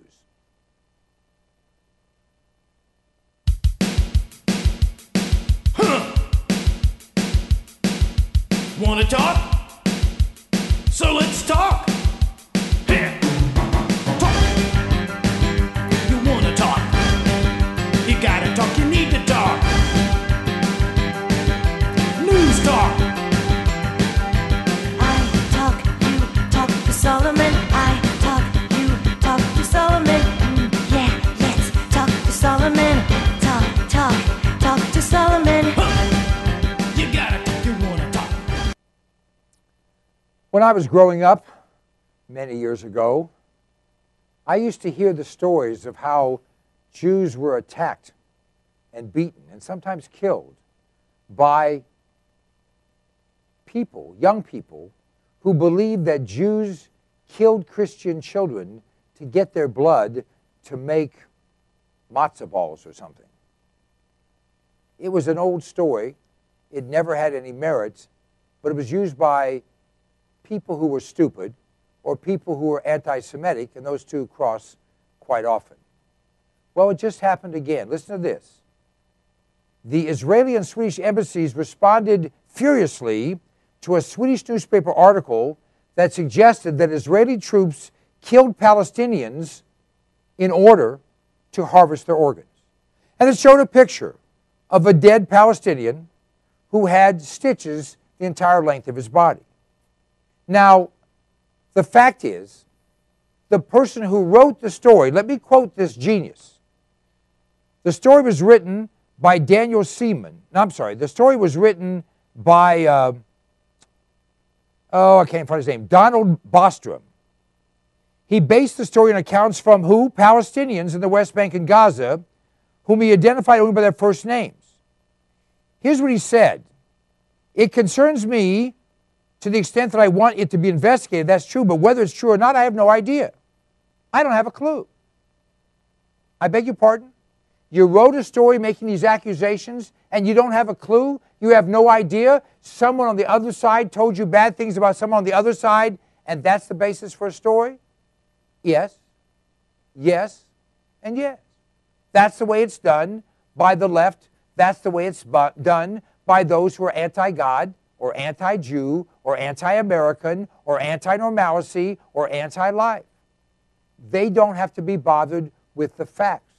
They're not constrained by the rules. Only we are. Only we are. If you're a Palestinian and you're dead, the odds are 100 to 1 you were killed by another Palestinian. That's fact. Now, the fact that this man was stitched back up after an autopsy was done, that's standard operating procedure for almost every country in the world. that if someone dies an abnormal death, and certainly being shot for whatever reason is an abnormal death, they do an autopsy. They don't steal the organs. I'll tell you something else. Now, don't take this the wrong way if you're a Palestinian. Most organs in most people who are involved in war, who are involved in illicit activities, are not usable for other people. That's simply the fact. Why is it you think that we don't take the organs of people who are executed in prisons? Because 99.9% of them aren't usable for many reasons. It's almost always a young person or a relatively young person who dies unexpectedly and has been a quote-unquote clean living person that can help. They don't tell you how many times a person who's willing to donate organs, or their family, and they find out because the people took medication, because they did drugs, because they smoked too much, their organs aren't usable. You ever heard the old expression, garbage in, garbage out? It's for all of us the same way. And very few of us are in mint condition, except me, of course. Now, the Obama administration, which is the most anti-Semitic administration we've ever had in the United States of America, this wannabe Muslim, this wannabe leader, this wannabe intellect, has instructed that the Israelis, and has stated, now listen to this, I'm going to read this to you, because I don't want to misquote God. The Egyptian official said Obama stressed the U.S. is applying, quote, huge pressure for Israel to agree to a complete freeze of Jewish construction in the strategic West Bank and Eastern Jerusalem. He said the U.S. is demanding a 2-year freeze, while Prime Minister Begin is only agreeing to 6 months. Now, they want to start with what was offered by the former Prime Minister, whose name was A-Hole, who offered to give up 95% of all of the territory. 95%, and the Palestinians said no, and they want to use that as a starting point and negotiate more from there. Here's my recommendation to Benjamin Netanyahu, who I admire and who I've talked to on a couple of occasions. Nuke them all and let God sort it out. And don't forget, wear gloves. Jews in the news.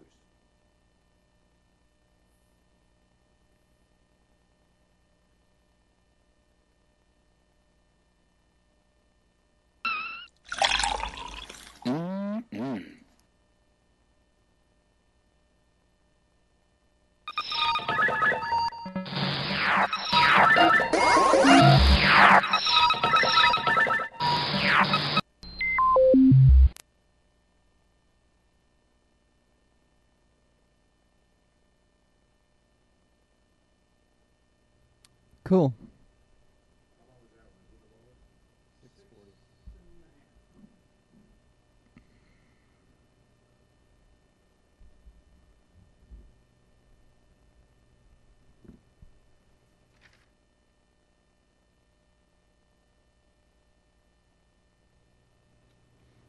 Uno más. Save those bucks and those planets.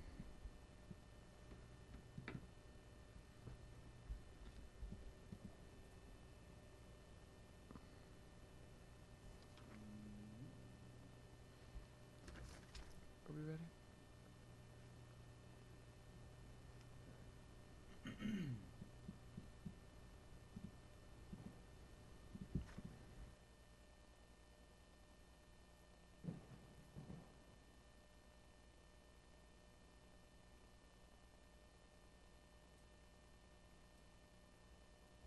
Still no sign of Alan.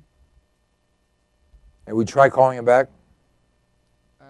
You said you tried a couple times calling? I tried him twice during the Larry Pratt interview, so. All right. Yeah, he'll see that there were like there's a missed log or whatnot. And But the only calls you made were on Skype. You didn't make calls with his actual phone. No, I did not. But we've been awaiting. Yeah. And not seen anything. And I've left him 4 messages if I've left him any. Then we're cool. I mean, that's all we could do. That's it.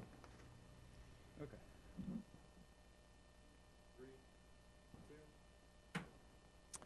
Welcome to another edition of Talk to Solomon. Another gem from King Solomon's mind. Tonight, save a buck, save a planet.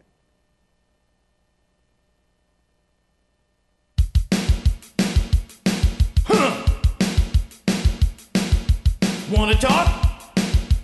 So let's talk. Yeah. Talk. You wanna talk? You gotta talk, you need to talk. News talk. I talk, you talk to Solomon. I talk, you talk to Solomon. Yeah, let's talk to Solomon. Talk to Solomon. You gotta talk, you wanna talk. Save a buck, save a planet. Doesn't sound like much, does it?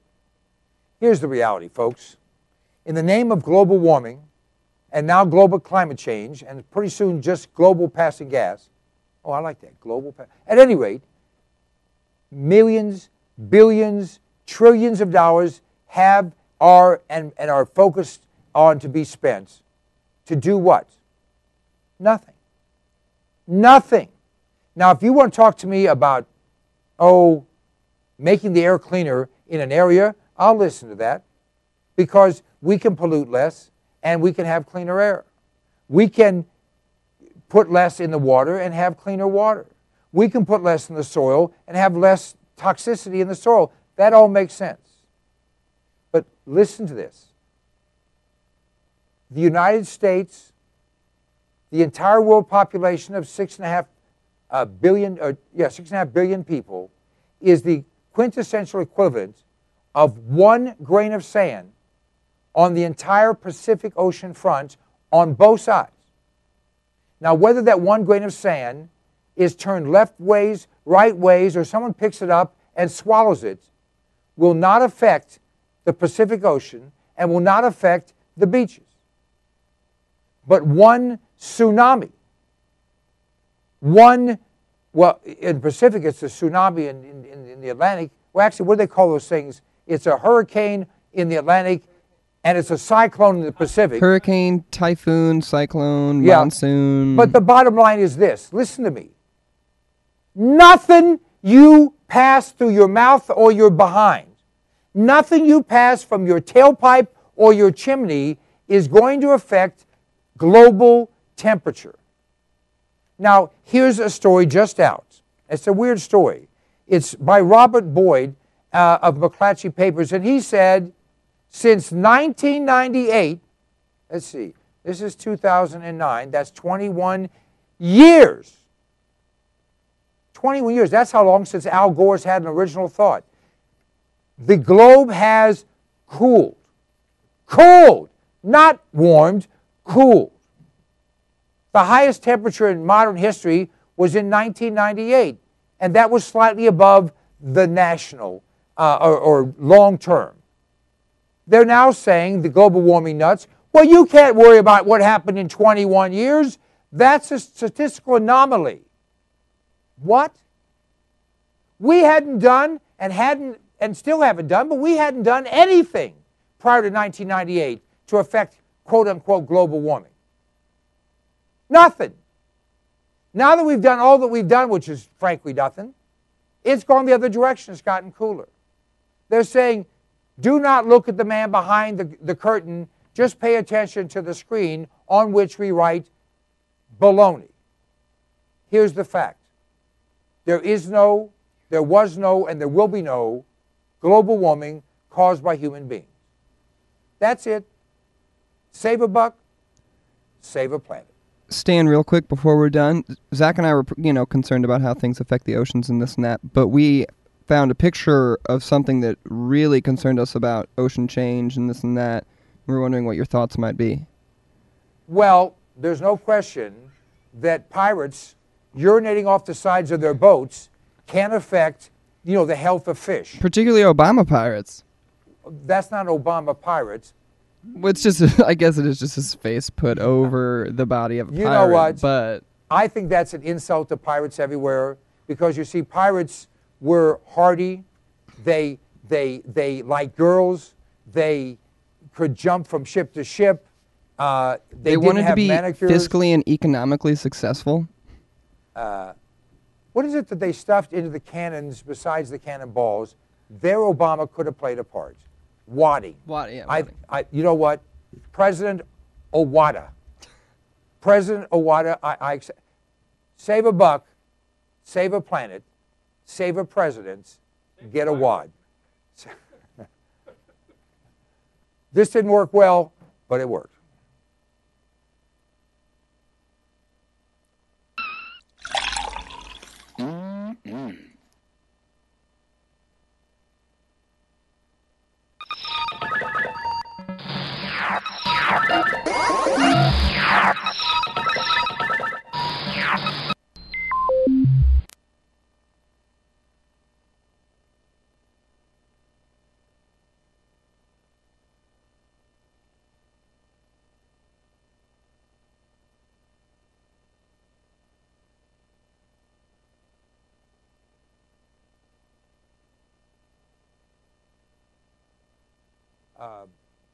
The Planned Parenthood against the Catholic Church.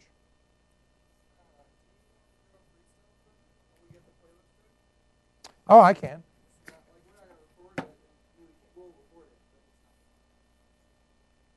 Well, then what's the reason to do it? Just for whoever's watching?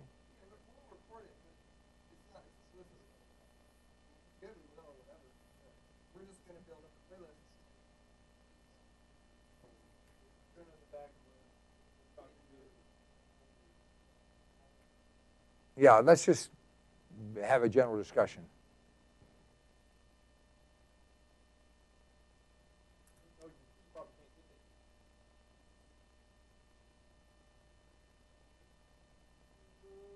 You mean zoom it out?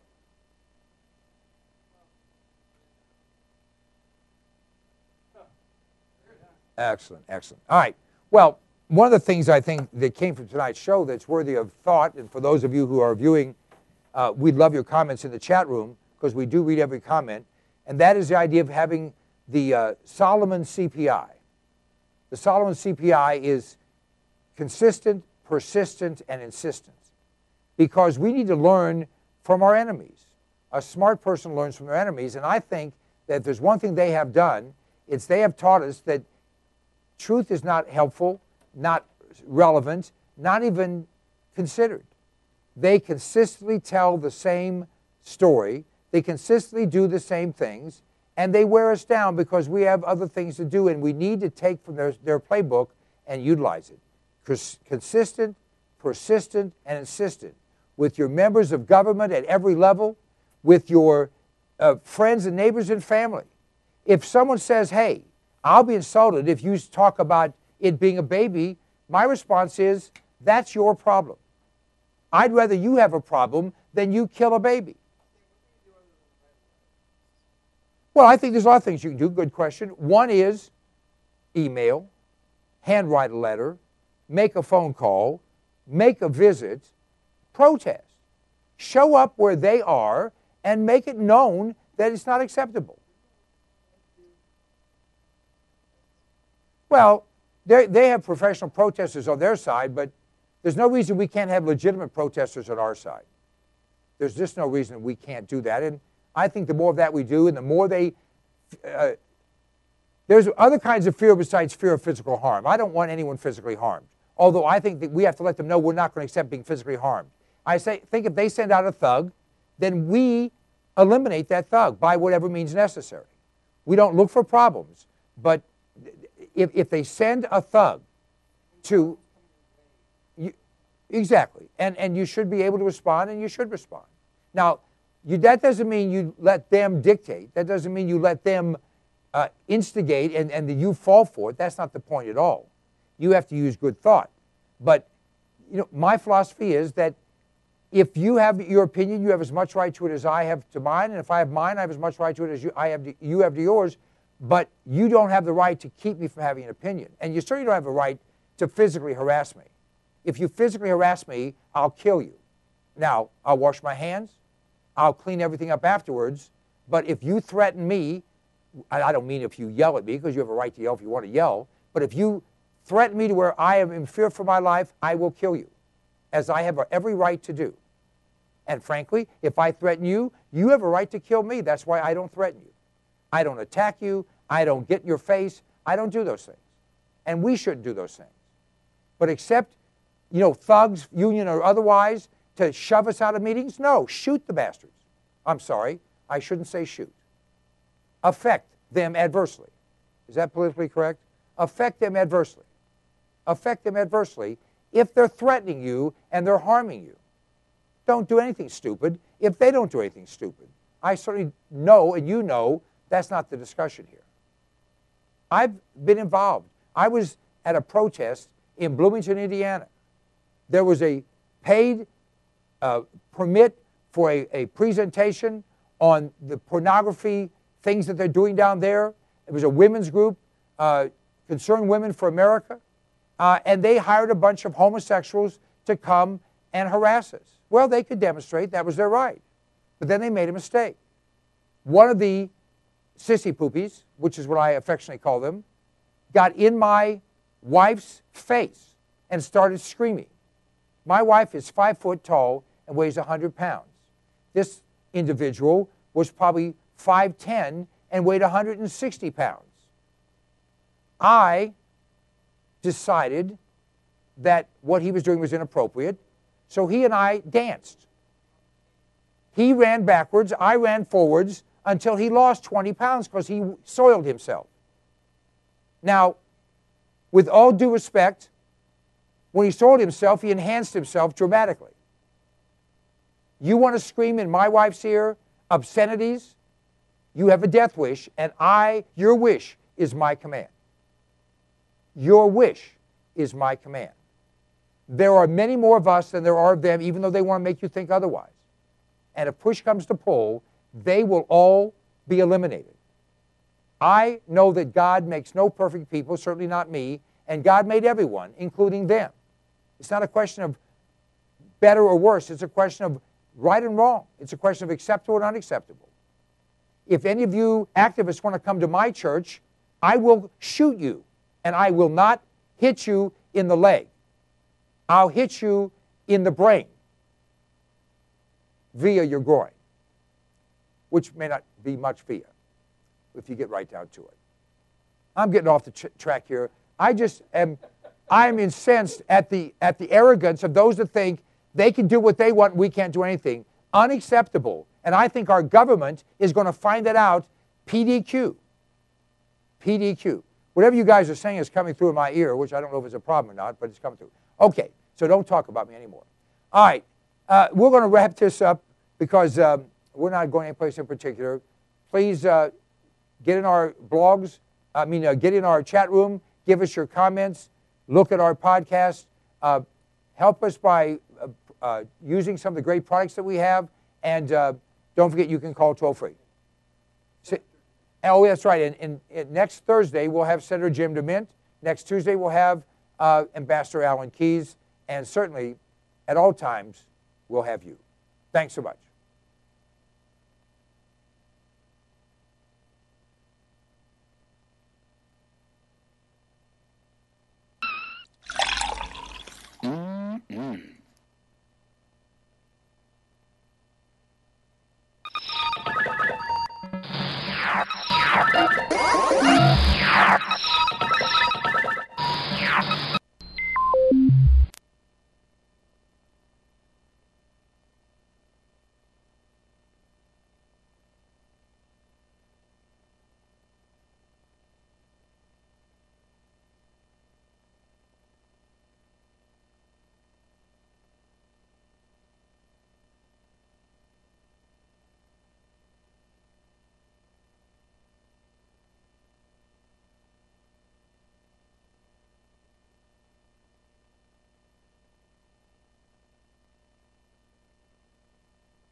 that area.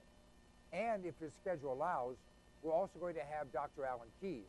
Normally we have Dr. Keyes on Tuesdays. You may or may not have seen that Tuesday we're at one of the live health forums. It was put on by Rob Scott, one of the Tea Party coordinators around the country. He's from the Dayton, Ohio area. It included 6 panelists. I was one of those panelists. We've had tens of thousands of people that watched either live or after the fact, and you can in fact see that if you just go to that particular connection on cpnlive.com and watch the latest Tea Party, the one that was done on Tuesday of this week. All right, we've had a lot of great shows in the past. One that was with the professor of history, Dr. Larry Schweikert. His book, 44 Liberal Lies That Are Told in Teaching History, is available through our website. We've had just, it's kind of hard to describe all the great guests that we've had, but I want you to recommend that you go to CPN Live through the archives. There's a lot of things I think you'll enjoy, and maybe you'll tell 100,000 of your closest friends. Now, I want to tell you that we have coming a very, very important guest to you and to me and to everyone. That's Senator Jim DeMint.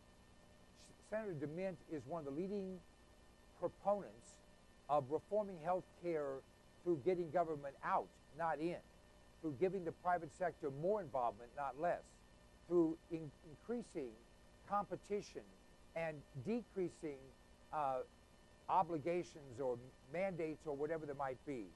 And some of his ideas have been reflected by others. We appreciate that he's going to give us some time. That will be next Thursday. He'll be here at 7:30 live, and of course you'll be able to see it after the fact through a podcast. Now, we do a lot of serious things. I want to talk about something that is serious, but not so serious. I want you to watch the screen, and we're going to show you the picture of the cutest dog in America. Cute in many ways, but this is a dog that has a pet dog. And in the picture with Benji, you'll see his pet dog, who happens to be 10 times his size, but it's not a problem for him. As there are people with pet horses, this dog has a pet dog. And the other dog's cute too, by the way. So what I'd like you to do, to consider, is reviewing this. There's a link in the chat room, and we'll have it up on the website tomorrow. And you can vote for Benji as the cutest dog. I personally appreciate it. Please tell 100,000 of your closest friends. And let's see if we can't get Benji to win this contest.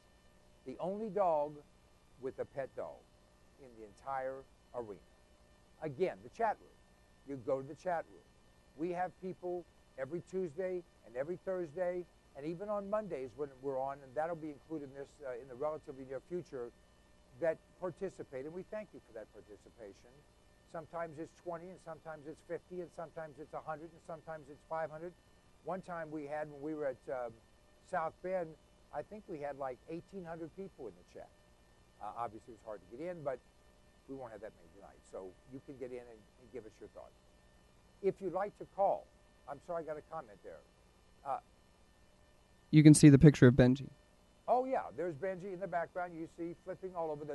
Benji's the little one on top, and his pet dog, Rusty, is the one on the bottom. At any rate, the number to call if you'd like to participate is 866-808-0637. And don't forget, go to the chat room. Do it now. The link is there. You have to cut and paste the link into your browser, and then you can vote. And by the way, you can vote every day. So if you would give up life as you know it and spend your days voting for Benji, I again would appreciate it. All right, we're going to start to create some podcasts. The way this works is we stop, we do the intro, we do the podcast, we do the close, then we do a second one, and we're going to do that up until 7:30 when